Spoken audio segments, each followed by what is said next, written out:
China attacks U.S. oil tanker and pays a heavy price.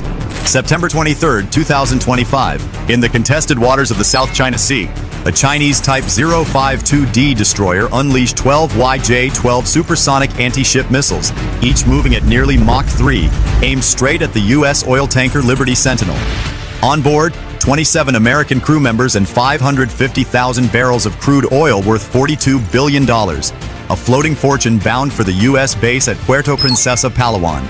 By its side, the USS Barry DDG-52, a $2 billion guided missile destroyer with 370 sailors and Marines, stood as the lone shield.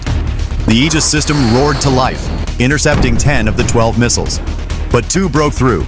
In seconds, steel ruptured, fire engulfed the decks, and the sea turned black with burning oil. China celebrated, but America would answer. Within the hour, 2 EA-18G Growler aircraft, 2 B-2 Spirit stealth bombers, and 10 Tomahawk cruise missiles were already inbound. What would fall on Woody Island, and what price would Beijing pay for this reckless strike? Let's find out. September 23, 2025. 8 a.m., the South China Sea looked deceptively calm, but beneath that quiet surface, an American convoy was carrying a fortune. The U.S. oil tanker Liberty Sentinel, a steel giant with 27 crew members aboard, was pushing westward, its belly loaded with over 550,000 barrels of crude oil, valued at more than $42 billion on global markets. The destination, the U.S. forward base at Puerto Princesa in Palawan, just 310 nautical miles away. It wasn't alone.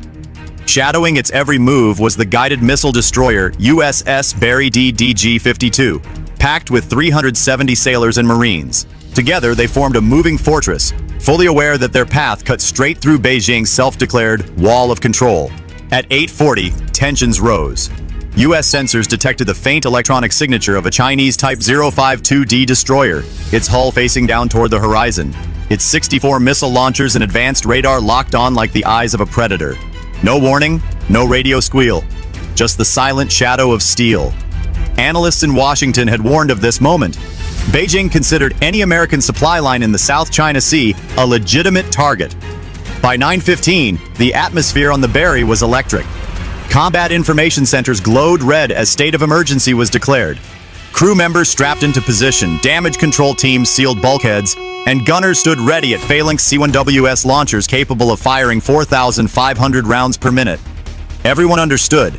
An attack on the tanker would not only result in human casualties, but would also undermine U.S. credibility and cause hundreds of millions of dollars in damage in a single morning. At 9:45 a.m., the Chinese Type 052D destroyer suddenly launched 12